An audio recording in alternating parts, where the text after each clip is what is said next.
Il y a très longtemps, des seigneurs démons et des diables vivaient sur Terre, détenant le pouvoir absolu de tout anéantir. Par chance, des héros légendaires, au pouvoir immense, existaient et terrassaient tous les monstres sans la moindre difficulté grâce à leurs précieuses reliques. La seule chose capable de révéler la vérité sur la puissance de ces héros et leurs secrets, ce sont les yeux maudits du Stigma Alpha, ceux que Rainer Luth possède. Rainer, un bâtard laid et répugnant, fréquente l'académie militaire royale spéciale de Roland, où orphelins et enfants de tueurs en série sont envoyés pour y recevoir leur formation. Il est reconnu comme le magicien le plus puissant de son pays, Roland, et possède ces fameux yeux du Stigma Alpha, qui sont en somme des Sharingans piratés et surpuissants. C'est pourquoi Séon, un alpha certifié aux cheveux blancs et d'ascendance noble, perçoit en lui un potentiel absolument colossal, allant même jusqu'à le surnommer le diable aux cheveux noirs. Rainer, lui, est le véritable roi de la paresse, ne rêvant que d'obtenir un doctorat en sommeil plutôt que de s'engager dans quoi que ce soit de significatif, et il rate même la moitié de ses cours et de ses entraînements. Séon le cherche pour finalement le découvrir en train de faire une sieste profonde dans une bibliothèque, comme si la table était le lit le plus douillet du monde entier. Le lendemain, sur les terrains d'entraînement, Séon se présente pour observer Rainer, et surtout, pour voir sa puissance en action. Mais il le découvre en train de se faire lamentablement corriger par sa partenaire d'entraînement et amie, Kiefer Knowles. Alors qu'elle lui lance un sort de foudre absolument colossal et le projette au sol avec force, encore et encore, Séon remarque que, bien qu'il feigne l'inutilité, Rainer parvient à se protéger en utilisant un sort inversé, une technique plutôt rare. Tout le monde commence à s'agacer sérieusement de l'attitude paresseuse de Rainer, mais ce bon à rien pourrait dormir même pendant une apocalypse, alors il n'en a absolument rien à faire. Séon s'approche de Kiefer et les invite, elle et Rainer, à rejoindre son escouade pour les prochaines batailles simulées. Rainer ne souhaite vraiment pas se joindre, estimant que c'est bien trop de travail pour lui. Mais Séon lui chuchote alors qu'il connaît son secret du Stigma Alpha et qu'il le démasquera devant tous comme un monstre s'il refuse de participer, ce qui bien sûr change radicalement son avis sur la question. Dès le lendemain, l'escouade entame son périple vers la bataille simulée et finit par anéantir complètement leurs adversaires insignifiants. Du coup, ils organisent une fête absolument gigantesque le soir même pour célébrer à quel point Séon est vraiment extraordinaire. Une fois que tout le monde est complètement ivre, Séon discute avec Rainer sur le balcon au lever du soleil. Ils se confient mutuellement des détails sur le passé de Rainer, notamment qu'il a été élevé dans un orphelinat militaire ultra secret qui formait des enfants pour la guerre, et qu'après le conflit, il a été transféré à l'école militaire royale. Séon mentionne également qu'il déteste profondément leur pays, ses nobles capitalistes et fortunés, ainsi que leur roi absolument inutile. Il affirme qu'il deviendra un jour le souverain et transformera le pays pour qu'il corresponde exactement aux désirs de Rainer. Mais il ne se rend pas compte que Rainer, lui, ne désirerait qu'un pays où il pourrait faire la sieste tranquillement chaque jour. Soudain, ils sont attaqués par d'étranges créatures, comme sortis d'un cauchemar d'Halloween, et Rainer s'enfuit à toute vitesse sur les ordres de Séon, le laissant se défendre complètement seul. Séon se met à courir, mais il est très rapidement acculé. Et là, de nulle part, Faris, une guerrière blonde absolument redoutable maniant l'épée avec brio, surgit pour le protéger, agissant sur les ordres de son propre frère. Après avoir littéralement balayé les assaillants, elle lui déclare qu'il devra la rembourser avec des raviolis, pour lesquels elle voue une passion absolument démesurée et malsaine. Le lendemain, Séon lui apporte les raviolis, et il s'avère qu'elle appartient à une famille noble héritière, dont la mission est de protéger le roi. Dans l'immense jardin du château, Séon confie à Féris que son père était un noble, tandis que sa mère était une femme issue d'une classe sociale inférieure. Il a de nombreux demi-frères et sœurs qui le haïssent profondément, et qui en fait souhaiteraient le voir disparaître. Il confie alors à Féris la mission de retrouver la personne qu'il a attaquée, en échange de raviolis quotidiens. Féris, à son tour, charge sa sœur Iris, d'apparence plutôt modeste, de cette délicate mission de recherche. Quelques jours plus tard, deux individus se présentent à l'académie, porteurs de l'horrible nouvelle. Le royaume d'Istable a de nouveau envahi Roland, et la guerre est sur le point d'éclater. Cela pousse l'armée à mobiliser immédiatement les pauvres étudiants, y compris ce paresseux de Rainer, qui ne peut absolument pas s'empêcher de dormir. La nuit précédant leur départ pour Estabol, Kiefer confie à Rainer qu'il représente énormément pour elle, et qu'elle ne supporterait absolument pas l'idée de le voir mourir. Interroge d'un homme ligoté à son jamais. Il leur confirme que l'endroit paisible où Séon et son escouade sont censés se rendre pour une réunion sera en réalité infesté de 50 chevaliers magiques extrêmement dangereux, dont l'unique but sera de les éliminer tous. Il lui révèle également qu'un espion se cache parmi les rangs de Séon, mais qu'il n'en a absolument pas la moindre idée. Alors qu'elle discute avec l'homme, soudain, une ombre d'une rapidité fulgurante bondit dans la pièce et décapite le malheureux, comme s'il n'était qu'une simple figurine Lego. Il s'avère que c'est Lucille, leur frère, qui reproche à Féris d'avoir toujours été bien trop indulgente avec Iris. Féris réagit alors en assommant sa sœur, afin qu'elle n'ait pas à contempler le spectacle horrible d'un homme décapité gisant sur son lit. Il ajoute que l'affrontement contre les 50 chevaliers magiques démontrera si Séon est un leader réellement capable, et s'il est bien le véritable roi que leur famille devrait soutenir.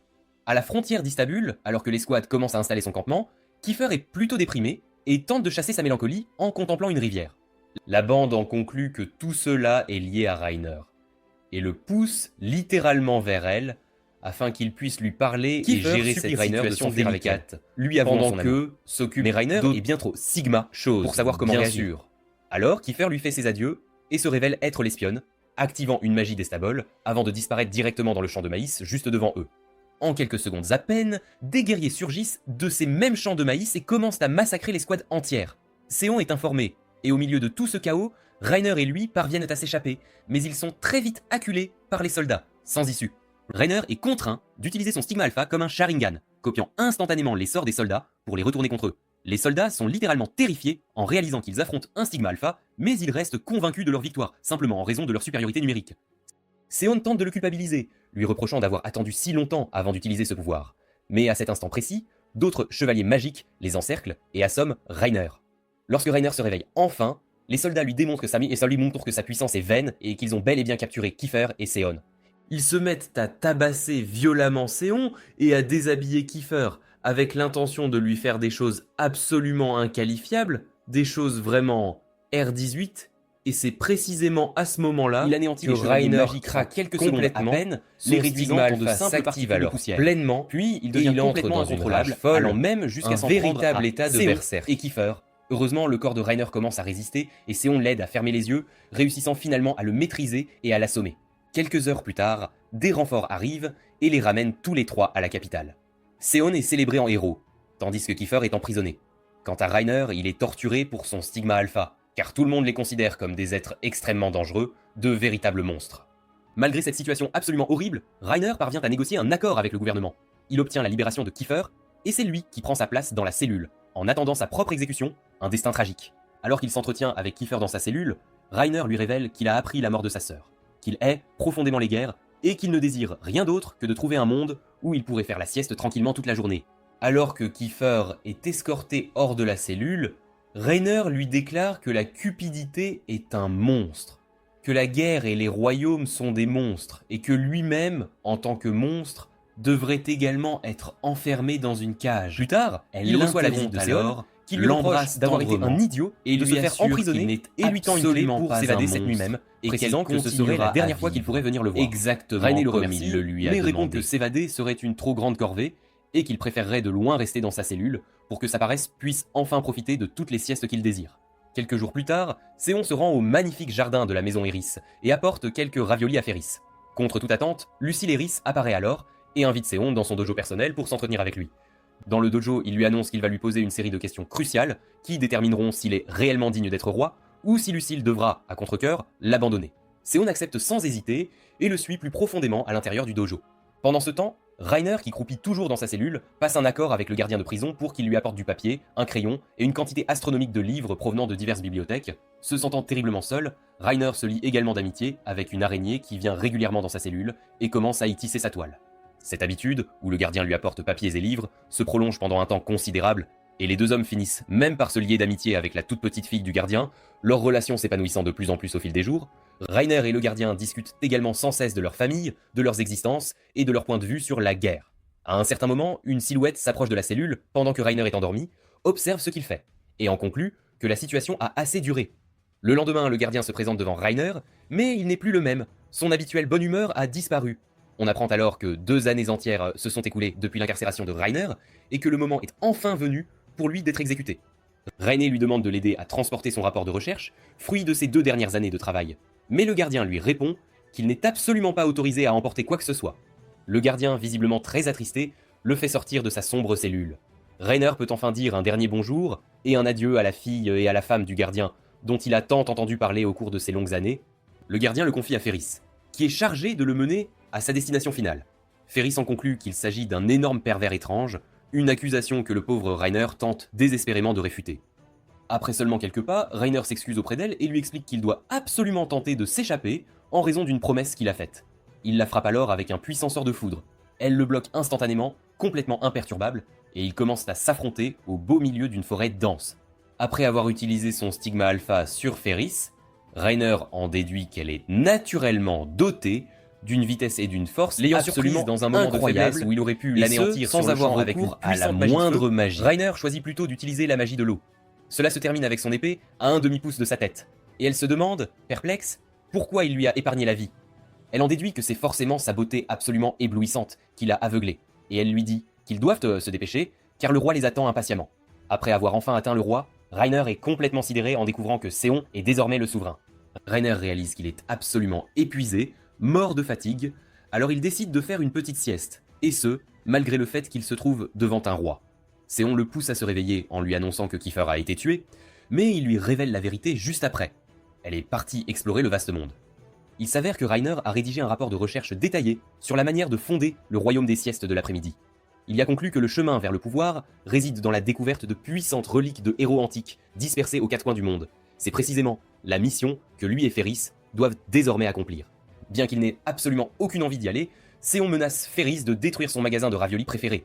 Elle traîne alors Reiner sans tarder à travers le monde, les lançant ainsi dans cette périlleuse mission de recherche de reliques. Quelques jours plus tard, leur mission ayant débuté, Ferris et Reiner se trouvent à présent à Nelpha, affrontant des soldats locaux. Ces derniers d'ailleurs se mettent très rapidement à paniquer complètement après avoir réalisé que Reiner possède les redoutables yeux du Stigma Alpha.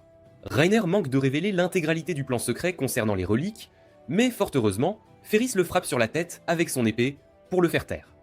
Après une petite pause dans une boutique et avoir déterminé l'emplacement exact de la relique, Reiner et Ferris discutent avec la gérante et apprennent que Séon est incroyablement populaire, vénéré comme le roi héros, partout dans le royaume. Ferris, elle, le déteste cordialement, car il a osé menacer de détruire sa précieuse boutique de raviolis, tandis que Reiner, lui, le considère comme son meilleur ami. Pendant ce temps, dans la capitale, Séon discute avec la garde royale de la situation du royaume, et un certain Clof, un homme aux cheveux roux, est la cible des taquineries de tous les autres. À cet instant précis, l'un de ses gardes lui remet un rapport de l'escouade de Nelpha, indiquant qu'il continue de patrouiller le long de la frontière. Plus tard, alors que le roi traverse les rues dans sa calèche, un individu inconnu nommé Fiol l'attaque subitement. Malgré cette agression, le roi finit par vouloir l'aider, car Fiol n'est qu'un homme de basse extraction à la recherche de sa sœur Islina, enlevée par la noblesse corrompue. Le roi désire l'aider à combattre ce monde corrompu, à changer les choses. Quelques heures plus tard, à Nelpha, Ferris et Reiner tombent par hasard sur une pyramide, qui s'avère être magique. Reiner commence à la décoder grâce à son Stigma Alpha, mais son idiotie le fait traîner bien trop longtemps. Alors Ferris, impatiente, tranche simplement la porte en deux d'un coup d'épée.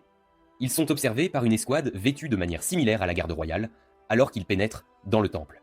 À l'intérieur, Reiner est extrêmement prudent, veillant à ne déclencher aucun piège, ayant visiblement vu Indiana Jones. Mais Ferris, elle, se dandine et active absolument tous les pièges, provoquant un gigantesque tsunami qui finit par emporter le capitaine de l'escouade, Milk II. Après avoir survécu à cette épreuve, Reiner se retrouve littéralement sur le capitaine Milk. Elle commence alors à leur faire, à lui et à Ferris, la morale sur la façon dont ils ont dérobé la magie de Roland et sont désormais considérés comme des briseurs de tabous. Mais son incessant bavardage les pousse à s'enfuir sur le champ. Elle connaît Reiner, mais Reiner, lui, ne la reconnaît pas vraiment. Elle tente de les affronter, mais l'intégralité du bâtiment commence alors à s'effondrer, et ils ne parviennent qu'à s'échapper de justesse, au dernier moment. En s'effondrant, le bâtiment se métamorphose en un gigantesque robot mecha, digne des Power Rangers. Il est absolument non magique, comme le confirment les yeux du Stigma Alpha, et toute forme de magie s'avère totalement inefficace contre lui. Ferris et Reiner se demandent bien ce qu'ils pourraient faire pour le vaincre et en déduisent que la meilleure solution est de s'enfuir. À cet instant précis, Ferris réalise qu'elle a ramassé un artefact dans le temple et l'utilise pour repousser temporairement le monstre, leur offrant juste assez de temps pour s'échapper. Pendant ce temps, dans la capitale, Fiol retrouve enfin sa sœur. Séon, lui, s'entretient avec les nobles corrompus responsables de son enlèvement, agissant comme s'il était leur ami, et ce, malgré le fait qu'il les déteste profondément, au plus haut point. Le soir venu, Séon est seul dans ses appartements, plongé dans la lecture du rapport de recherche de Reiner. Lucille, le frère de Ferris, est présent pour le manipuler subtilement, cherchant à lui faire croire que Reiner est en réalité un monstre, et ce, malgré ses vœux sincères pour un monde meilleur et heureux.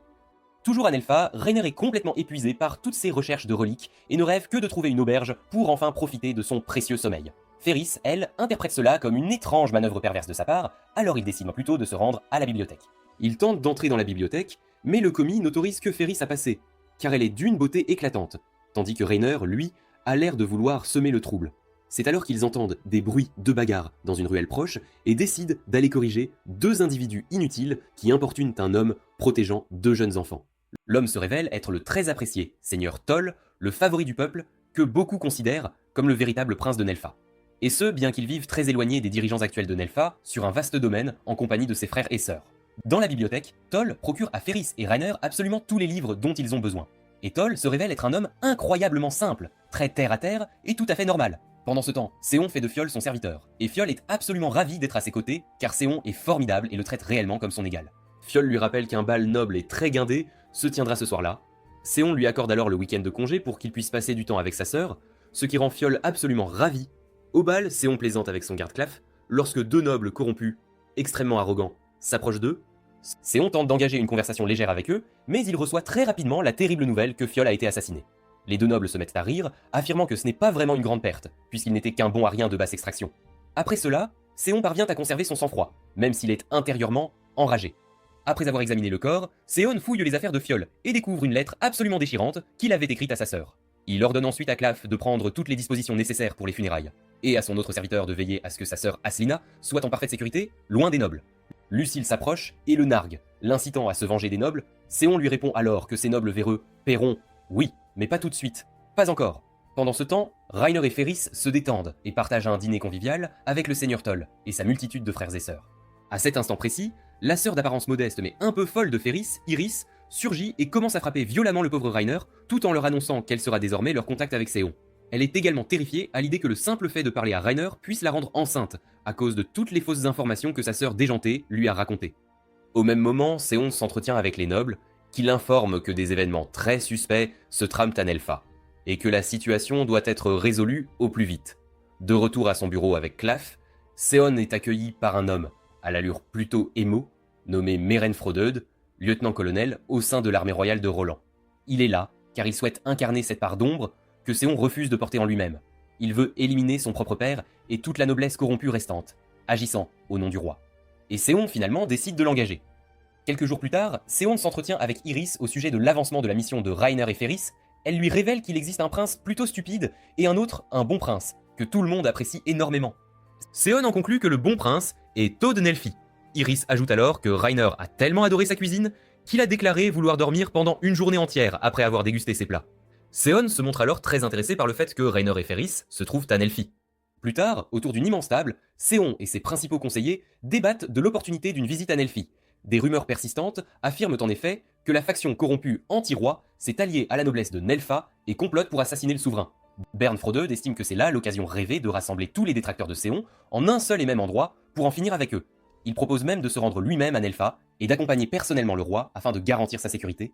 Les autres hommes se montrent un peu sceptiques face à cette idée, mais Séon décide d'écouter Muren et de l'accompagner à Nelfa. Quelques jours plus tard, Séon et Muren arrivent à Nelfa et sont accueillis par le vieux roi, une véritable crapule. La garde royale de Nelfa commence alors à paniquer complètement, craignant que cela ne signifie que Roland s'apprête à les envahir et à les anéantir totalement. Le prince d'Arnal, le fils du roi, fait son entrée dans la salle et commence à se montrer arrogant, agissant comme le parfait crétin qu'il est. Il doit être expulsé par le roi lui-même, qui se met aussitôt à flatter Séon, s'excusant platement pour le comportement de son fils et l'invitant à un banquet le lendemain. De retour dans ses quartiers, Séon continue de lire la lettre de Fiol et promet à Muren qu'il l'enverra enfin une fois qu'il sera rentré chez lui. Muren assure à Séon qu'il découvrira sans tarder qui manipule le prince Starnel, cet odieux personnage, et qu'il réglera la situation avec la plus grande célérité. Séon, cependant, décide de faire un petit détour par la demeure du seigneur Toll pour y retrouver Reiner et Ferris. Dans le domaine de Toll, Séon surprend Reiner et Ferris, et tous se lancent immédiatement dans une joyeuse bagarre amicale. À ce moment-là, Toll arrive et leur sert le petit déjeuner. Séon tente désespérément de cacher son identité, tandis que Reiner essaie de la révéler. À la fin du repas, Séon leur demande une faveur, le protéger lors du banquet du soir. Après n'avoir absolument rien fait pendant leur surveillance du banquet, Ferris et Reiner décident d'Olside de rentrer chez eux au domaine de Toll. Pendant ce temps, après le banquet, Maren et Sion discutent des découvertes de Maren. Il s'avère que le prince Starnel est derrière tout le complot, lequel a commencé lorsque le roi a envisagé le bon Toll comme son héritier à sa place, ce qui l'a poussé à rallier la noblesse corrompue de Roland à sa cause. Sion assure à Mern qu'il ne doit pas intervenir et qu'il informera lui-même le roi à propos de Starnel afin qu'il puisse le punir comme il se doit.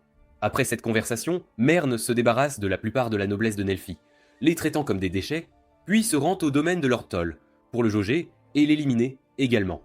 Cependant, en arrivant, il est accueilli par une surprise sous la forme de Ferus et Reiner qu'il prend pour Lord Toll. Ils se battent et Merin révèle le pouvoir de son anneau, qui lui permet de contrôler les ombres. Après un combat acharné, il reconnaît quelque chose d'effrayant chez Reiner et s'enfuit, impatient de les revoir. Ferus s'effondre d'épuisement et Reiner va la mettre au repos. Au matin, après s'être réveillé, il décide de quitter le domaine de Lord Toll en secret, au cas où Merin reviendrait. Quelques jours plus tard, de retour dans la capitale, Séon tente d'obtenir le plus d'informations possible sur Mérine, mais il ne parvient à rien trouver avant son adoption par la famille Freud. Au moment où il en discute avec Claff, Muren entre dans la pièce, se demandant quelles informations il a pu obtenir.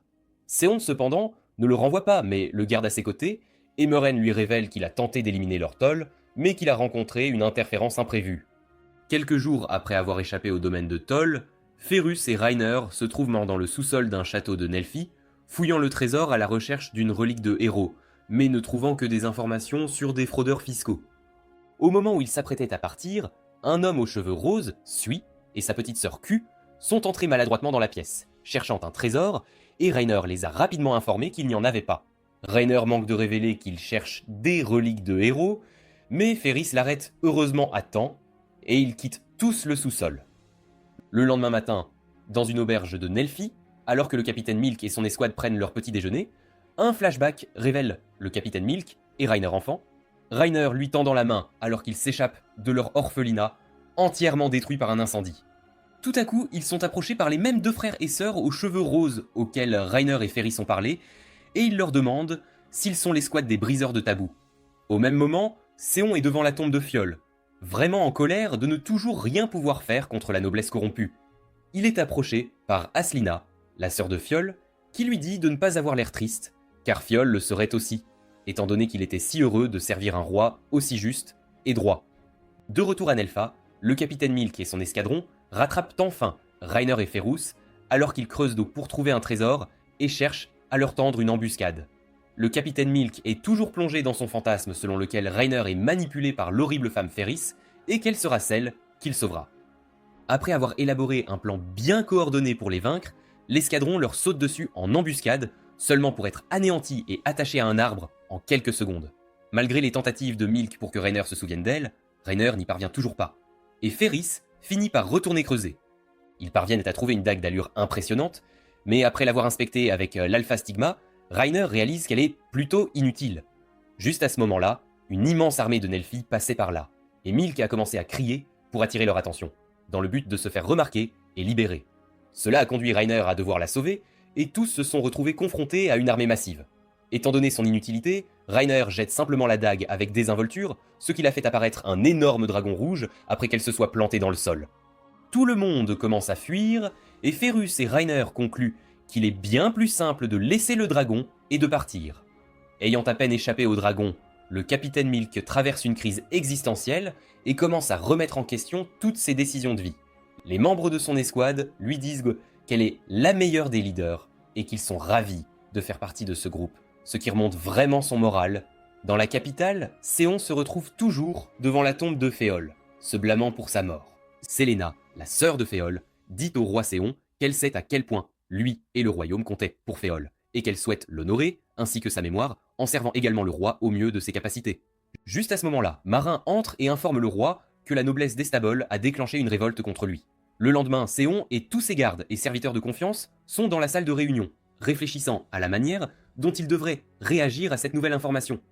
Les nobles en place souhaitent une approche plus ferme, estimant que Séon est trop indulgent. Cependant, il les assure que la situation est sous contrôle, leur disant de se référer à Muren pour plus d'informations sur le meneur.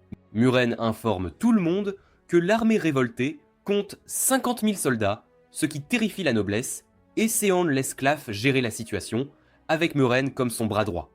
Plus tard dans le couloir, Séon parle à Muren, lui disant qu'il est certain que Muren lui-même est derrière la révolte, afin de rassembler tous les membres de la faction anti-roi pour les éliminer plus rapidement. Séon lui dit de s'occuper de ses affaires et de faire son travail correctement. À Istanbul, Lady Noé pense que son père devrait diriger la révolte. Son serviteur l'assure qu'elle est la favorite du peuple et celle qui est véritablement destinée à les mener. Cependant, elle a des doutes, car les habitants d'Istanbul ont été plutôt heureux sous le règne de Roland. Pourtant, le serviteur la pousse à croire que la situation ne fera que devenir de plus en plus dangereuse tant qu'Istanbul ne retrouvera pas sa puissance d'antan, alors elle va motiver les soldats pour une bataille totale contre Roland. Une fois les batailles commencées, Claff montre pourquoi on l'appelle Claff aux doigts écarlates et prouve qu'il est en fait super puissant, cherchant même à terminer chaque affrontement avec un minimum de pertes. Lady Noé en entend parler, mais elle est une fois de plus persuadée que Roland reste extrêmement dangereux et que le fait que Claff ait fait preuve de clémence est aussi une sorte de démonstration de force de la part de Roland. Après que Claff et l'armée de Roland aient encerclé le château d'Istanbul, le conseiller de la dame envoie une lettre à Claf, stipulant que si Roland ne retire pas son armée, ils commenceront à exécuter des roturiers, ce que, ils le savent, le bon Séon ne permettra jamais. La princesse devient déprimée, réalisant qu'elle n'est qu'une marionnette contrôlée par d'autres. De nulle part, les habitants du château d'Istabul et Claf sont surpris d'entendre et de voir que l'armée de Roland a attaqué la forteresse. C'est une autre partie de l'armée, dirigée par Muren de sa propre initiative. Les gens à l'intérieur de la forteresse commencent à penser qu'ils devraient exécuter les roturiers, mais la princesse met fin à cette folie et ordonne de libérer les roturiers, offrant sa propre vie à la place. À ce moment précis, Mérin entre dans la forteresse par l'entrée principale et commence à éliminer absolument tout le monde sur place. La princesse et le conseiller, le noble Salal Sully, parviennent à fuir le carnage, mais Lady Noa découvre que Sal avait prévu de la tuer afin d'être célébré par Roland comme celui qui a mis fin à la révolte d'Estabol. Il tente de la tuer, seulement pour être promptement coupé en deux par Morin. Moren révèle qu'il a conspiré avec Sal et a provoqué la révolte en premier lieu, et que Sion a essayé de contrôler la situation en confiant la charge à Kaif. Au moment où Moren expliquait comment il avait prévu de faire croire que la reine s'était suicidée, Claf est arrivé en courant pour la protéger. Claf se met à courir vers ma reine pour lui dire ses 4 vérités après avoir entendu ce qu'il a fait, mais la princesse l'arrête à quelques centimètres de ma reine et déclare qu'au lieu d'éliminer les roturiers, elle les persuadera de la suivre dans la soumission envers Roland. Quelques heures après la bataille, Séon se sent coupable des vies perdues, même s'il sait que Claf a fait de son mieux pour minimiser les pertes. Iris entre alors et lui parle de la relique que Rainer a laissée tomber, laquelle a fini par faire apparaître le dragon de nulle part. Après qu'un garde lui ait apporté de nouvelles informations, Séon renvoie immédiatement Iris pour rencontrer Rainer et Ferrus. Un flashback révèle Rainer enfant, sur un champ de bataille, adopté par un groupe de bandits et contraint de fouiller des corps sans vie pour survivre.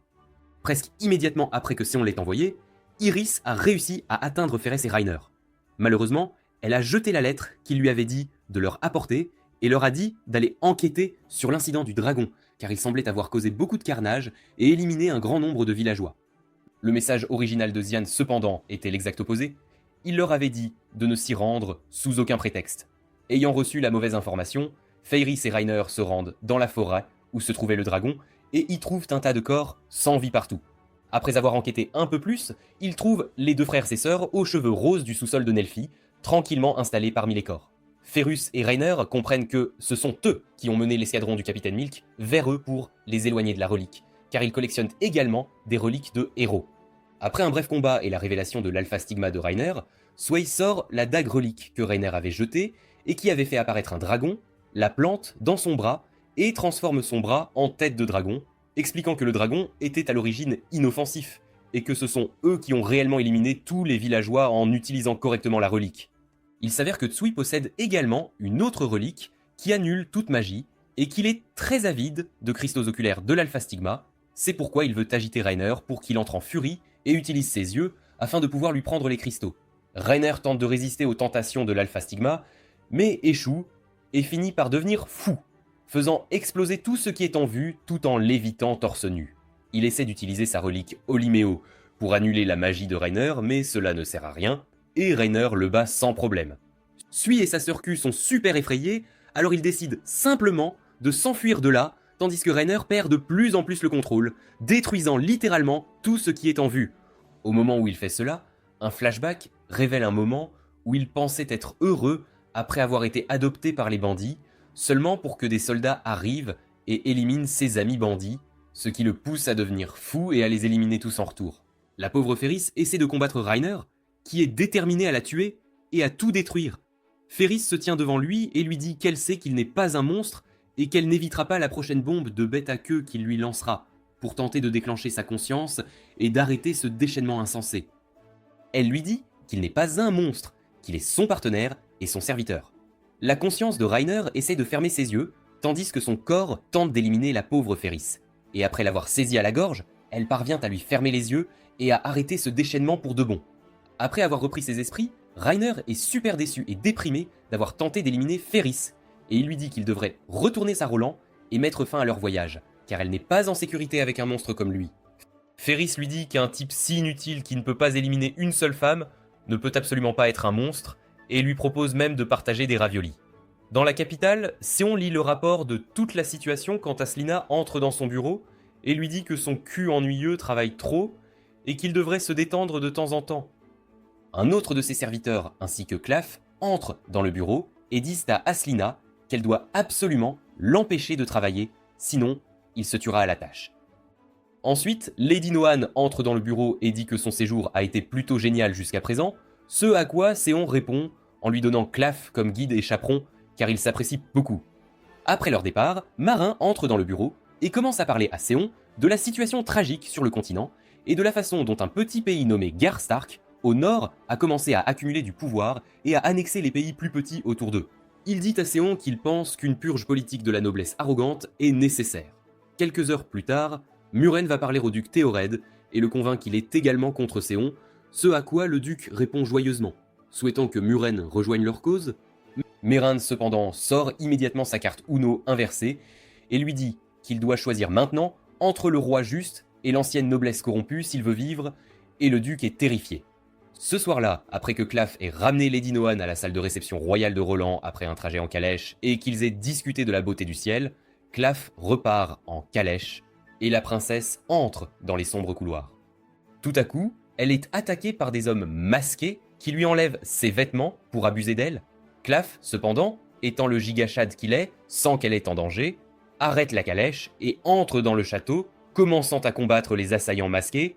Parce qu'il est un lanceur de sorts incroyablement puissant, Claff parvient à les vaincre même blessés, ce qui pousse le roi Séon et Maren à discuter de leurs prochaines actions, étant donné que la noblesse est devenue une telle plaie pour eux. Avant toute chose, Séon veut savoir si Maren a joué un rôle dans cette attaque, ce que Murin nie immédiatement. Pendant ce temps, Ferris et Rainer sont à la recherche d'une ville nommée Regit. Pendant qu'ils cherchent, ils entendent une petite fille être traitée comme une ordure absolue par deux idiots adultes. Ils interviennent et sauvent la fille, et elle leur dit que ses parents ont été éliminés et qu'ils doivent sauver son amie Ariwa, qui, selon elle, n'est pas un monstre. Elle leur raconte que le seigneur de leur village a beaucoup augmenté les impôts, ce qui a entraîné l'arrivée de soldats et de nombreux malheurs.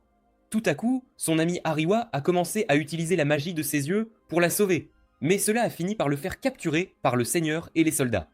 Cela les amène à croire qu'Ariwa pourrait aussi avoir les yeux de l'Alpha Stigma, et ils sont déterminés à le trouver et à le sauver dès que possible. Quelques heures après cela, Rainer et Ferris trouvent les chevaliers magiques à la frontière de l'Empire Runa, transportant le pauvre petit Aréwatide vers une énorme poutre en bois, comme un morceau de viande. Ils observent la situation et sont prêts à intervenir. Dans la capitale, Séon a promu tous ses généraux, et Claff, en particulier, n'est pas content d'être désormais maréchal. Il pense que cela pourrait être perçu comme une provocation par les factions anti-rois, puisque Sion lui-même, étant de basse extraction, place d'autres soldats de basse extraction à des postes très élevés. Après leur avoir parlé de la façon dont l'empire Garstark devient plus fort de minute en minute, et même engloutit les empires environnants petit à petit, Sion révèle enfin son plan, et celui de Meren pour la purge massive des nobles. Il dit qu'il leur donne d'abord une dernière chance de le rejoindre, afin d'en sauver le plus grand nombre possible, et que s'ils ne le font pas, il sera contraint d'agir et cela deviendra une purge minutée. Flaf et tous sont d'accord et s'agenouillent, devant le roi, Muren pensant que cette voie choisie par le roi, au lieu d'une purge directe, finira par causer bien plus d'effusion de sang qu'il ne le croit, mais qu'il fera le nécessaire pour apaiser la situation. Au même moment, le capitaine Milk et son escadron inutile parlent à leur major Miller, s'excusant autant que possible d'avoir échoué dans leur combat contre Rainer, disant simplement que sa force était tout simplement hors de leur portée. Le major cependant leur confie à nouveau son observation et les renvoie joyeusement, sachant qu'ils sont un tantinet inutile. Luke, cependant, reste en arrière et parle à Miller, disant qu'il déteste la noblesse de ce pays, surtout pour la façon dont ils ont traité Milk lorsqu'elle a été adoptée. Après que Ferris et Rainer aient enfin atteint les chevaliers magiques et les prêtres, qui font vivre au pauvre enfant le jour le plus horrible de sa vie, ayant juste éliminé sa mère et sévèrement battu son père innocent devant lui pour le faire entrer en furie afin qu'il puisse avoir ses yeux. Même si Ferris essaie de le convaincre qu'ils ont besoin d'un plan, Rainer est super énervé et fonce sur les chevaliers, commençant à les combattre tous seuls. Pendant que Rainer et Ferris affrontent les prêtres et les chevaliers, Rainer parvient à atteindre le père de l'enfant et lui dit d'aller détacher l'enfant pour qu'il puisse s'enfuir de là le plus vite possible.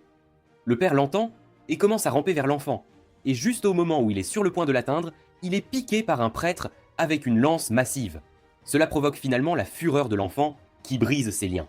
Mais heureusement, Rainer l'atteint juste à temps pour lui fermer les yeux, et le faire s'endormir. Les prêtres et les chevaliers commencent à les poursuivre avec des renforts, et ils mettent le pauvre Arewa endormi sur leur dos et foutent le camp. Après une petite pause, Ferris sort une énorme calèche de nulle part afin qu'il puisse commencer à s'échapper un peu plus vite.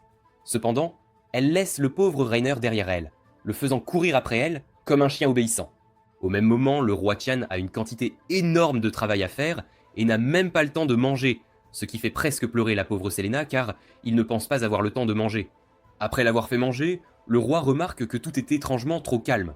Pendant ce temps, Marin a organisé un bal grandiose pour tous les nobles de la faction anti-roi, que son père adoptif va accueillir.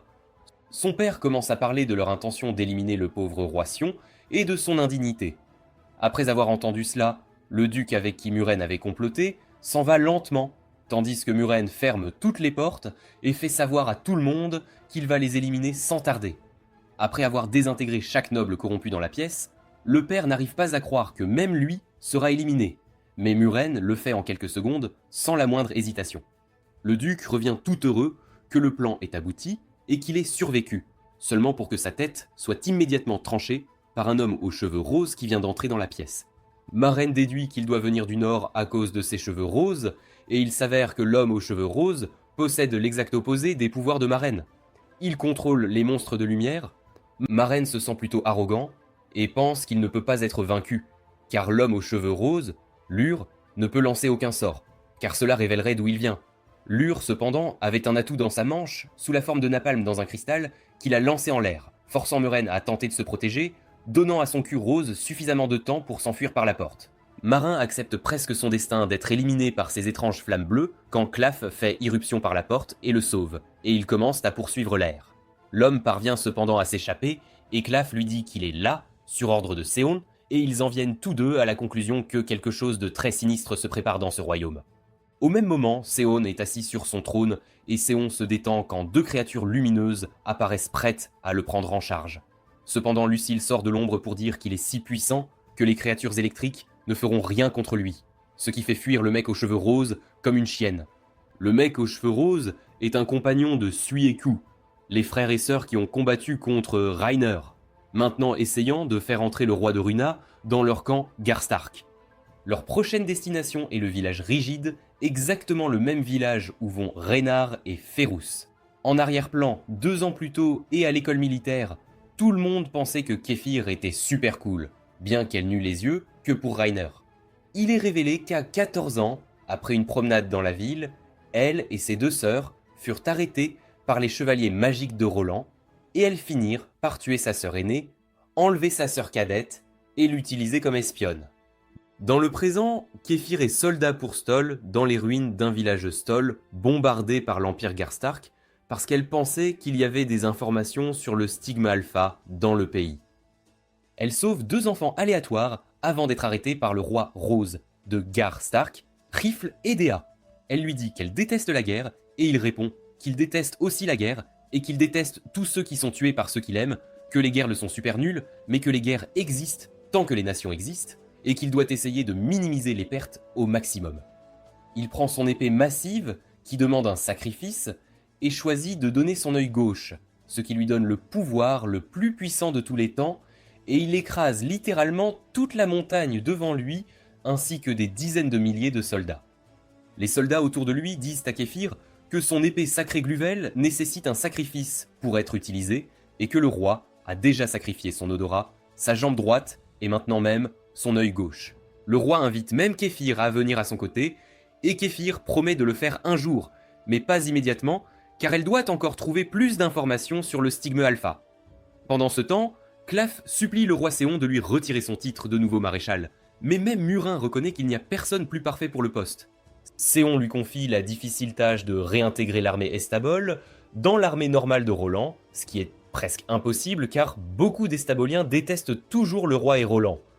Le roi découvre que la meilleure façon de gérer cela est d'utiliser le soutien de la princesse Lady Nawan et de sa proximité avec Claff. À ce moment précis, elle entre elle-même dans la pièce et il comprend ce qu'il faut faire et est d'accord avec le plan.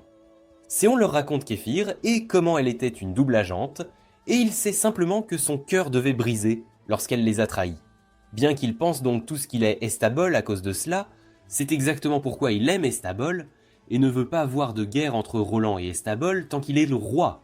Viren dit à Séon qu'il ira dans l'Empire Runa, pour découvrir si le comte Styring pourrait avoir eu des liens avec certains nobles Runa, et Séon lui supplie de ne pas être tué.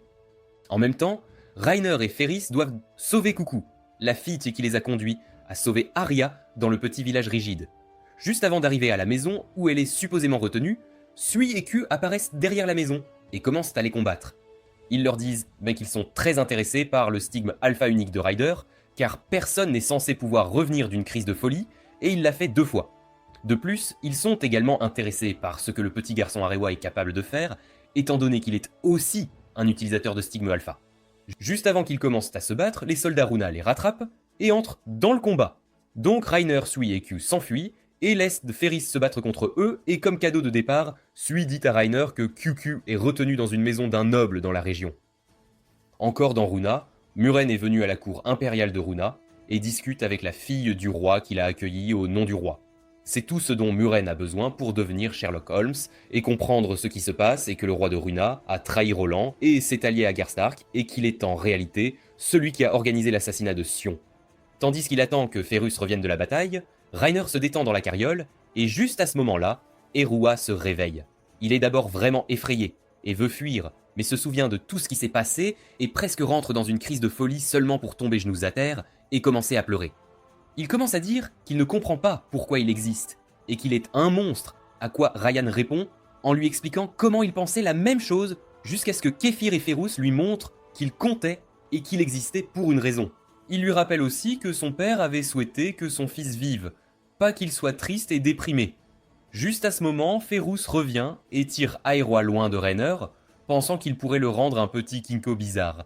Aeroa passe alors sa petite arc de formation, et ils vont tous ensemble sauver Coucou cette nuit-là. Après s'être introduits dans la maison sans lui, Ferris et Reiner se battent immédiatement avec Sui et Q. Sui essaie de les persuader de changer de camp, mais Reiner aime tellement son roi qu'il ne vendrait jamais son roi pour l'univers. Après un peu de combat, Reiner et Ferris font Sui disperser sa puissance et permettent à Arewa de surgir d'un piège pour porter le coup fatal. Cependant, ce grand plan est ruiné lorsque Q saute simplement pour protéger son frère avec sa massue massive. Cela fait comprendre à Sui pourquoi les humains se débloquent constamment en voyant les yeux du stigme alpha malgré le fait qu'il les considère comme totalement inutiles. Sui dit aussi qu'il est tellement effrayé par le stigme alpha qu'il ne veut plus jamais combattre Reiner, mais il va dans un mode ultra poussif et décide de tuer la pauvre petite fille pour détruire l'esprit et l'estime de soi d'Arewa. Heureusement, à ce moment précis, Miren's monstre sombre arrive et tranche le bras dragon de Sui. Ils reconnaissent ces monstres sombres comme similaires à ceux de leur frère Lur, car ils utilisent tous deux une règle fragmentaire similaire. Il essaie même de tuer, mais est arrêté par Reiner, qui pense que constamment éliminer tous les obstacles humains que l'on rencontre mène à un chemin très sombre et permet à Sui et Q de s'enfuir. Eren essaie d'expliquer à Reiner qu'il élimine les obstacles pour être laissé avec seulement des personnes qu'il trouve utiles, et que l'élimination de tous les obstacles serait en fait très bénéfique pour Reiner aussi, car il serait laissé avec seulement d'autres utilisateurs de Stigme Alpha qui ne jugeraient pas ce qu'il est. Reiner remercie Eren pour avoir sauvé Coucou, et Marin conclut qu'il est super agaçant et qu'il devra être tué un jour. Coucou et Ariwa se retrouvent, et la meilleure chose que Reiner peut faire est de les laisser avec l'équipe du Capitaine Milk. À ce même moment, Seon parle à Lucelle de comment il essaye vraiment de réaliser le rêve de chacun, surtout celui de Reiner, mais que cela semble devenir de plus en plus impossible chaque jour. Lucelle lui dit que ce n'est absolument pas un rêve réaliste, mais Seon ne veut pas abandonner et continue de chercher une manière de réaliser le rêve de son ami. Après être rentré chez lui, Morin parle à Seon et lui dit que Morin était derrière son essai d'élimination. Il lui dit qu'il n'a pas pu rencontrer le roi car il était enfermé dans une petite forteresse sur le domaine Runa, mais qu'il n'y a aucune preuve officielle qu'il soutienne Garstark. Morin apporte aussi les nouvelles du champ de bataille Stoll, avec les rapports de King Rifled Garstark, utilisant la magie si fort qu'il a éliminé moitié de l'armée Stoll d'un seul coup. Ce qui laisse Seon à réfléchir à grands traits sur le fait que d'autres nations utilisent-elles aussi des reliques héroïques. Pendant ce temps, Reiner et Ferris se retrouvent coincés sur un radeau au milieu de la mer, après que l'équipe du Capitaine Milk ait clashé avec Ferris, pendant qu'ils étaient sur un bateau ensemble. Ils parlent simplement de la vie et méditent sur les plus grands mystères de la vie, quand un tsunami colossal apparaît et les envoie à moitié de l'autre côté de l'océan. Reiner se réveille sur la plage, mais ne trouve personne ailleurs sur ce qu'il pense être une île. Bientôt, il tombe sur Luke, qui cuisine comme toujours pour l'équipe du Capitaine Milk, bien qu'il ne puisse pas trouver aucun d'eux. Le Capitaine Milk erre seul dans la forêt quand elle tombe sur Ferris et décide que c'est le moment parfait pour attaquer. Cependant, au lieu d'obtenir les résultats qu'elle voulait, elle finit par rouler en bas d'une colline. Après avoir discuté de toute la situation de Rainer avec Ferris, Milk est convaincu par les théories de conspiration de Ferris, selon lesquelles Rainer est en réalité un dingue avec des milliers de femmes et d'enfants secrets, et qu'il est celui qui doit être puni. Alors que Rainer et Luke parlent de quel point Seon est formidable et de comment ils sont ses plus grands admirateurs, Milk entre en colère à propos des femmes et enfants secrets de Rainer, mais il réussit rapidement à la rassurer qu'il s'agit d'une totale connerie inventée par Ferris. Alors que le reste du groupe mange du poisson, Ferris mange des raviolis et tout le monde se demande d'où elle les a obtenus. Elle révèle ensuite qu'ils sont en réalité sur la frontière de Roland et qu'elle peut même voir sa grande forteresse de là. Ferus et Rainer, las de toutes les missions, décident de tuer Seon et de créer leur propre royaume de raviolis et de sieste, donc ils commencent à foncer vers la forteresse avec Milk fortement derrière eux pour essayer de les arrêter. Tandis qu'ils sont en train de tuer Seon, Seon est en plein milieu d'une crise existentielle dans son bureau, doutant de tout et se demandant pourquoi il est devenu roi en premier lieu. Heureusement, ce caprice est interrompu par une femme de ménage qui lui dit que le royaume a florès sous son règne. Quand Rainer et Ferris arrivent enfin à la forteresse et commencent à se faufiler dans les couloirs pour essayer d'atteindre le roi, toute l'équipe du Capitaine Milk est sur leurs talons. Dans l'un des couloirs, l'équipe du Capitaine Milk est arrêtée par Claff, qui dit qu'il y a des rumeurs d'un autre essai d'élimination potentiel du roi. Milk panique en pensant que cela était lié à Rainer et Ferris et feint de devoir aller aux toilettes pour pouvoir continuer de l'eau à les poursuivre. Quand elle arrive enfin à leur hauteur, Rainer pointe sa magie vers elle et tire pour éliminer des assassins masqués derrière elle. Milk réalise alors qu'il n'était pas vraiment en train d'éliminer le roi, juste comme Raynor réalise qu'il aurait pu laisser les assassins masqués éliminer Seon pour lui. Alors que Seon entre dans sa chambre, encore profondément engagé dans ses pensées, il trouve un gros morceau bizarrement formé de Raynor sous ses draps. Raynor saute et lui dit qu'en étant sur la mer ouverte, il est venu à la conclusion que tout le mal dans sa vie est dû à Seon. Donc il a décidé de mettre un livre au-dessus de la porte pour qu'il tombe sur lui et l'élimine. Seon rit, et il commence peut-être à se battre un peu parce que Rainer veut dormir dans son lit, et à ce moment précis, Ferus et Milk entrent et commencent à créer une série de suppositions sur le fait que Seon et Rainer dorment ensemble. À ce même moment, Marin pense à son royaume, et au fait que Rainer et Luke devront inévitablement être traités. Le lendemain, Ferris essaie de faire sortir Rainer du lit, pour qu'il puisse essayer tous les nouveaux raviolis de la ville, et quand il ne le fait pas en 2 secondes, Ferris immédiatement dit à Milk qu'il l'a touché, et Milk lui claque un éclair électrique dessus. Un flashback révèle que l'enfance de Ferris était en réalité assez dure, et qu'elle ne connaissait même pas le mot amour, jusqu'à ce que son frère lui dise que l'amour est exactement ce qu'il ressent pour elle. Dans la salle de combat, sa mère est vue entraînant Ferris et l'appelant toutes sortes d'inutiles, et la folle décide que la seule façon pour elle de ne pas être inutile est d'être purgée avec le sang de son père une nouvelle fois. Donc il la ligote et l'entraille avec son père, prêt à faire quelque chose de sérieusement R18 à elle. Heureusement, Lucille entre dans la salle de combat et élimine instantanément leurs parents, sauvant sa sœur de traverser l'expérience la plus terrible de sa vie. Le lendemain, Rainer dort à nouveau dans la forteresse de Roland, parce qu'il est constamment dérangé par Ferus et Milk, donc il veut juste dormir.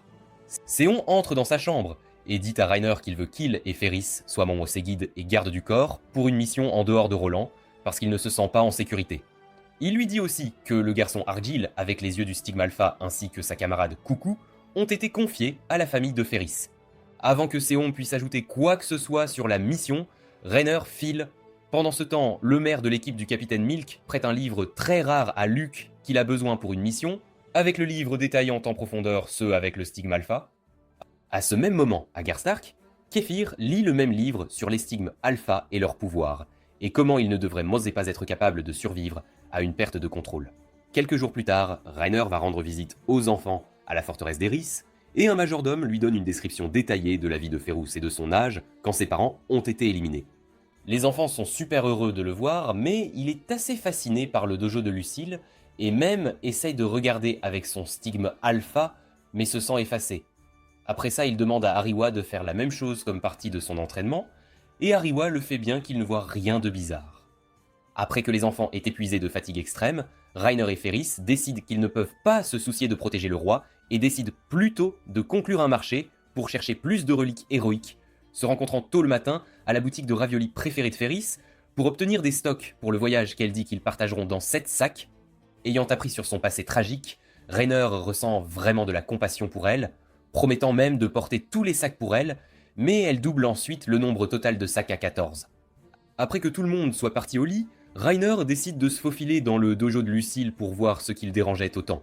Là, il rencontre Lucille, qui, comme un vrai frère, lui dit qu'il ne pourra jamais avoir sa sœur.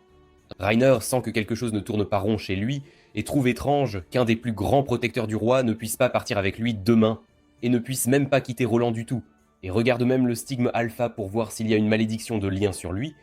Lucille ne trouve pas cela amusant, et commence à étouffer Rainer, et lui dit que ni leur sang monstre ne se mélangera avec celui de Ferus, et lui dit qu'il est un monstre colossal qui ne peut toucher personne, jamais. Plus tard ce soir, en rentrant chez lui, Rainer rencontre Milk, qui lui donne une invitation spéciale pour son anniversaire écrite à la main et emballée par Lucille. Après qu'ils aient y pris leur chemin séparément, Merain enlève Milk et Rainer lit l'invitation chez lui. Il trouve que ce n'est pas une invitation mais une ordonnance pour l'éliminer s'il perd le contrôle en dehors du pays, signée par le roi lui-même. Rainer Pax part en s'esclaffant et laisse tout le monde derrière. Pauvre Ferris attend pour lui, prête à partir avec tous les 14 sacs. Après qu'il ne montre pas, elle va dans sa chambre prête à lui donner une bonne leçon, mais trouve qu'elle est vide. À ce même moment, l'équipe du capitaine Milk remarque que le capitaine Milk n'est nulle part à voir. Ferris déboule dans le bureau de Séon furieuse, se demandant où Rainer est, et lui dit même de leur plan pour éviter la mission d'escorte et partir à la recherche de plus de reliques héroïques. Ferris dit qu'il n'y avait rien de louche en lui et qu'il a simplement disparu dans le vide. La seule chose qu'elle a remarquée est qu'il est passé par le dojo de Lucille. Donc Séon commence à crier à Lucille de lui dire où est Rainer, mais Lucille n'est nulle part à voir. À ce moment précis, les gardes du roi entrent et disent à Sion que Claff a été appelé à Estabol pour éliminer une menace massive du stigme alpha qui est apparu, donc ils soupçonnent qu'il pourrait s'agir de Rainer. Sur le chemin d'Estabol, Claff est briefé sur ce stigme alpha, et ils disent qu'il a des cheveux noirs et des vêtements noirs et qu'il consomme des humains. Claff se souvient exactement qui c'est, car il a combattu cet utilisateur du stigme alpha quand il était jeune. À ce même moment, Kéfir lit l'histoire de Garstark ainsi que celle des yeux du stigme alpha. Elle découvre qu'il y a 3 types différents de yeux magiques. Eber Crypt, qui permettent à l'utilisateur de voir dans les rêves des autres, Inodao qui peut dévorer les humains et le stigme alpha qui peut lire, analyser et copier toutes les magies en 1 second. Elle est vraiment confuse sur le type de stigme alpha que Rainer a, car il ne correspond pas aux descriptions du livre. Sans préavis, le roi riflé apparaît et commence à risquer Kéfir, lui disant qu'il a seulement recherché son nom pour savoir quel était le nom de la femme qu'il aime. Une fois arrivé à Estabul, Claff confirme que cet utilisateur de magie des yeux, Tour, est exactement celui qu'il se souvient d'avoir combattu quand il était jeune. Claff met ses soldats en formation, prêt à enfin battre le mec qu'il attendait depuis des millions d'années, et ordonne à ses soldats de fracasser toute leur magie sur lui. Il absorbe tout, et commence à absorber des humains de tous côtés pour se soigner davantage. Claff se prépare à le combattre en solo, avec le mec même se souvenant de lui quand il était jeune. Quand Claff saute pour combattre avec son bras magique puissant, Tyr lui arrache simplement son bras entier et l'armée commence à se sentir très déprimée quand leur leader et leur plus fort magicien vient d'être battu en 3 secondes. Claff veut rester pour combattre, afin de donner du temps à tout le monde pour s'échapper, mais ses soldats le traînent loin et font une diversion eux-mêmes afin que tout le monde puisse s'échapper. Pendant ce temps, l'équipe du capitaine Milk cherche encore le capitaine Milk et Luke tombe sur quelques types inutiles prétendant avoir kidnappé Milk. Il voit facilement à travers leur blabla et sait que Muren est derrière cela, qui sort de l'obscurité après Luke a éteint les types inutiles.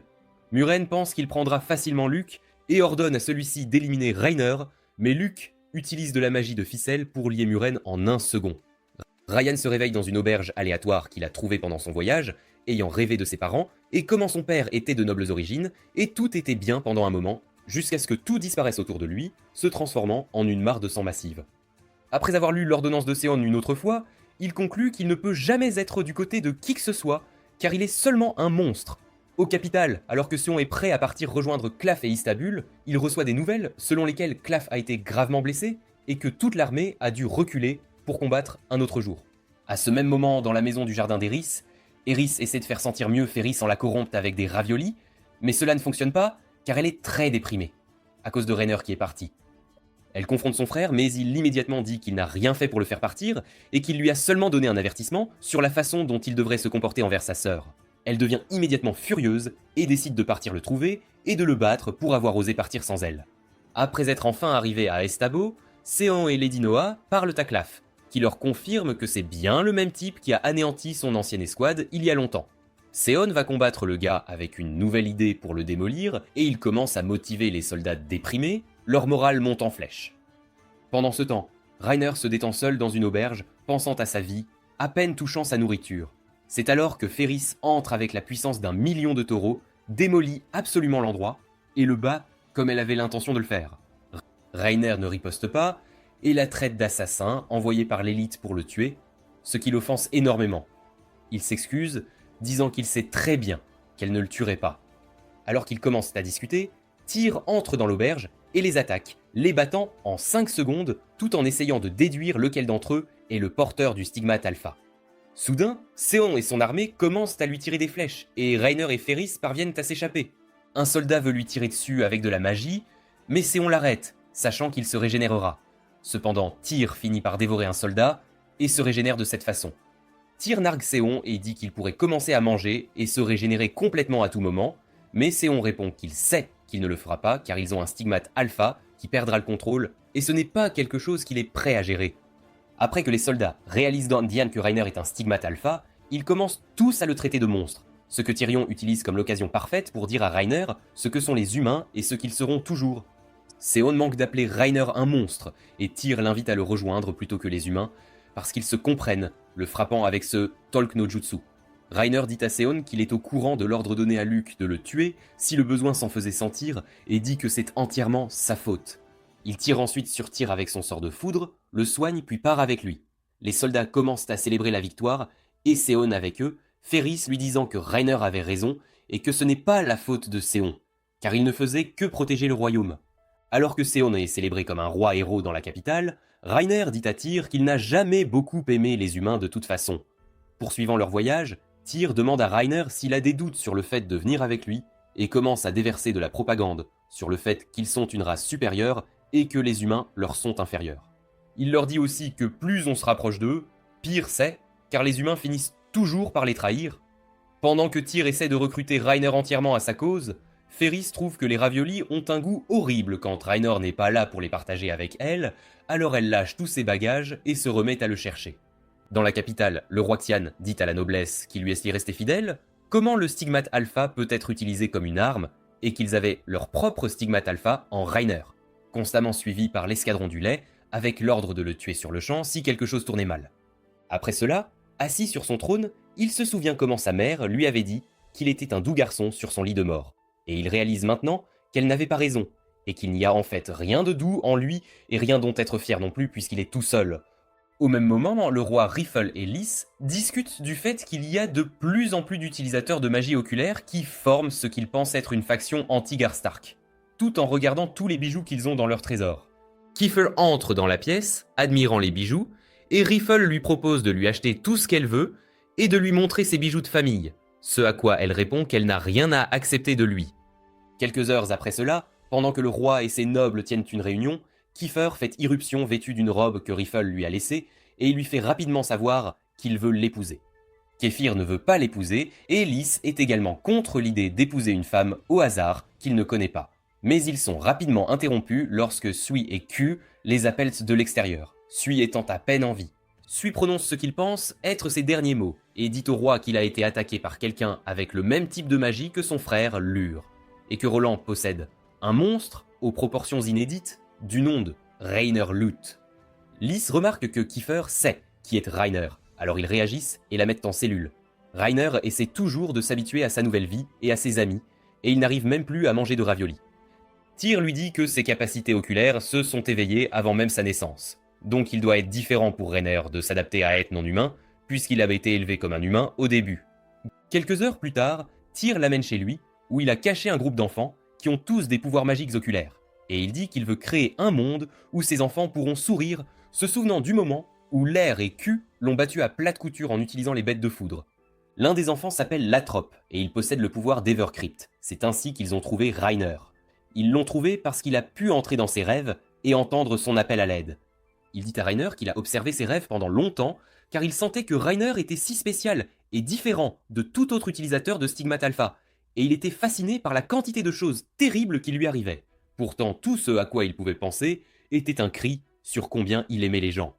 La raison pour laquelle il l'a amené ici est de construire un salut pour tous les utilisateurs d'yeux magiques.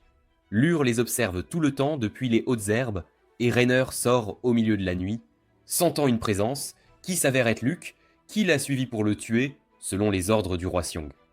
Alors qu'ils commencent à se battre, un flashback révèle que Luke a laissé Merain partir quand il a garanti la sécurité du lait, et que sa magie du fil était due à une relique de héros. Après que Mérine lui ait demandé ce qu'il pensait après avoir observé le roi Xiong pendant longtemps, Luke a conclu que son cœur était au bon endroit, mais que ses rêves n'étaient rien d'autre que des illusions.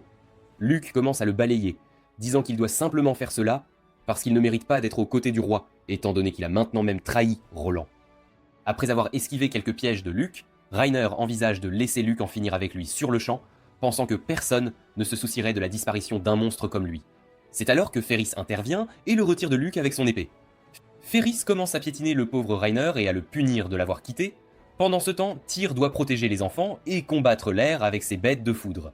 L'air le nargue en le faisant contempler de manger les enfants autour de lui pour qu'il puisse guérir et essayer de le vaincre. Juste au moment où Reiner et Ferris courent dans la petite maison pour aider la bête de foudre à tuer Lafra, qui a poussé tout le monde en sécurité en se sacrifiant. Puka, une autre utilisatrice de Stigmate Alpha, devient folle et Reiner saute pour l'arrêter, seulement pour se faire mordre par les bêtes de foudre comme s'il était un énorme enjeu.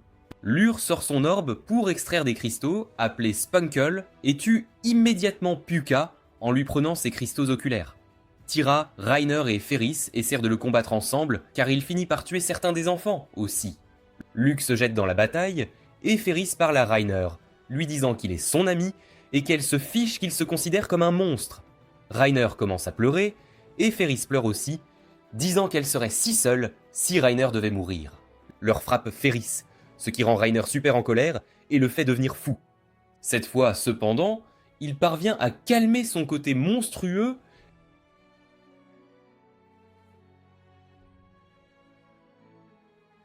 et à contrôler le pouvoir, détruisant les petits départs insignifiants de leur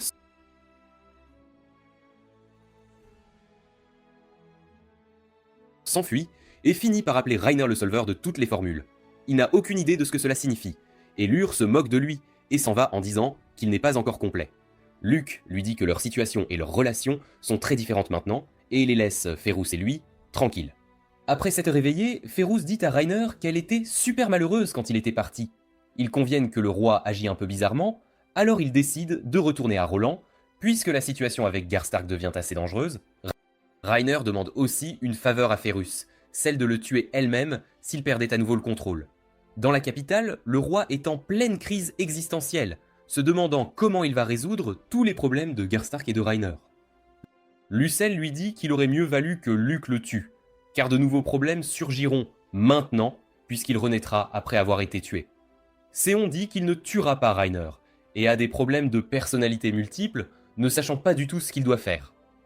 Dans quelques jours, sur le territoire de Runner, un couple de soldats de Garstark combat un super soldat pratiquement mort-vivant et parvient à peine à le vaincre. Après avoir apporté le corps au roi Riffle, il en déduit que Roland a dû expérimenter une magie interdite pour créer ce genre de soldat Frankenstein.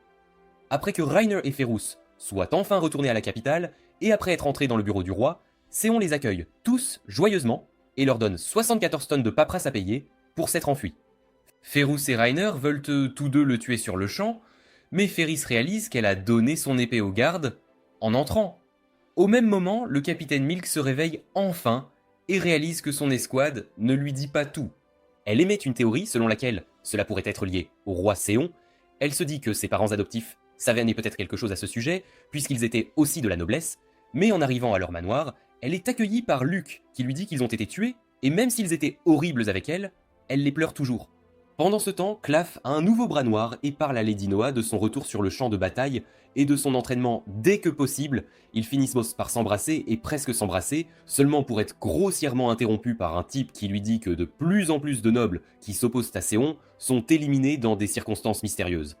Il dit même à Claff que Muren, pour une fois, n'est pas impliqué dans cette mini-purge et mène ses propres enquêtes cette fois. Dans le bureau de Seon, le pauvre Reiner fait toujours de la paperasse pendant que Ferris sort chercher des raviolis. Seon et Ryanair discutent, si Ryanair pense qu'il pourrait un jour devenir roi si quelque chose lui arrivait, et Ryanair répond promptement qu'il ne pourrait jamais être roi, étant donné qu'il ne pourrait probablement jamais dormir et faire des siestes. Après que Seon commence à s'endormir en faisant la paperasse, Reiner décide de s'enfuir pour se reposer. En partant, Seon commence à se disputer avec son autre personnalité pour savoir s'il est bon que Reiner soit de retour ou non et ce qu'il devrait en faire de lui.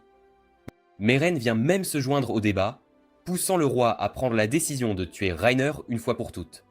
Meren a également terminé ses enquêtes, confirmant que c'était Seon lui-même qui avait commencé à purger la noblesse un par un. Seon parvient à maîtriser son alter-ego psychopathe et dit qu'il ne tuera pas Reiner après tout, malgré le fait que Meren pense que c'est précisément cet acte qui le transformera en son véritable moi. Après cela, cependant, Muren entre et lui dit qu'il lui montrera le pouvoir de la lumière et des ténèbres en brillant, et ils commencent tous les deux à rire comme deux maniaques. Pendant ce temps, Reiner essaie de se détendre dans le jardin quand il voit une silhouette très familière passer qui s'approche de lui, le poignarde dans la poitrine et lui souhaite la bienvenue. Alors que le type regarde le corps de Reiner au sol, il est approché par Lucille, qui lui souhaite la bienvenue en l'appelant Duc Lierol Ludelou, qui s'avère en fait être le père de Reiner. Libéral croit que c'est le moment idéal pour Reiner de voir la porte à l'intérieur du Mojo, mais Lucille n'est pas d'accord, ce qui se termine par Lierol lançant une relique de héros dans le ciel, avec un feu d'artifice massif explosant partout, et Lucille se téléportant pour s'éloigner de lui. Pendant ce temps, ayant été témoin de ce gigantesque feu d'artifice magique, Miren et Seon arrêtent de rire, et Seon ordonne à Miren d'aller tuer Lirel immédiatement. Miren est un peu ému, et dit que quelque chose est arrivé à Seon, et qu'il est devenu le meilleur roi qu'il aurait jamais pu souhaiter, Seon commençant à tousser un golgou très étrange. Il a ensuite un débat en tête-à-tête avec lui-même pour savoir quelle personnalité devrait contrôler le corps. Un flashback révèle ce qui s'est passé le jour où Seon a rencontré Lucille pour répondre à ses questions. Lucille l'a amené à une porte massive où Seon a apparemment pris un autre esprit en lui. Quelques heures plus tard, Ferris rattrape Lierl et lui demande de lui rendre Reiner. Elle essaie de le combattre, mais il lance juste un sort lourd qui rend son épée 3 fois plus lourde, lui dit que Reiner est mort et la balaye en 3 secondes et demie. Maintenant, dans un monde différent, Reiner est entouré de piliers et se tient dans une mare d'eau rouge. Une créature volante mécanique très étrange appelée Alpha apparaît au-dessus de lui et commence un combat avec lui. Tout à coup, sa mère surgit dessous le sol et lui dit qu'elle l'aime tellement et qu'elle est vraiment triste de n'avoir jamais pu l'aimer autant qu'elle le voulait. Elle lui dit aussi de s'enfuir de là dès que possible par une porte parce que le tisseur de toutes les formules arrive. L'étrange créature ailée mécanique Alpha surgit de nulle part et dévore sa pauvre mère.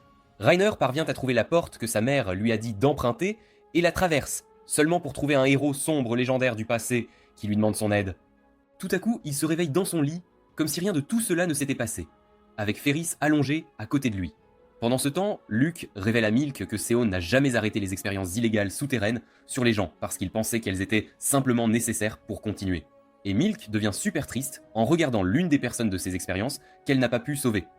Seon, cependant, est toujours dans la pièce aux vitres de couleur erronée de son esprit, où il parle à son alter ego. Un Seon veut sauver Reiner, et l'autre croit que le tuer le sauvera, en fait. Le bon Seon principal est vraiment fatigué de tout cela, alors le Seon psychopathe lui dit de s'asseoir et prend le trône de contrôle lui-même, avec l'idée de tuer Reiner pour le sauver des ténèbres.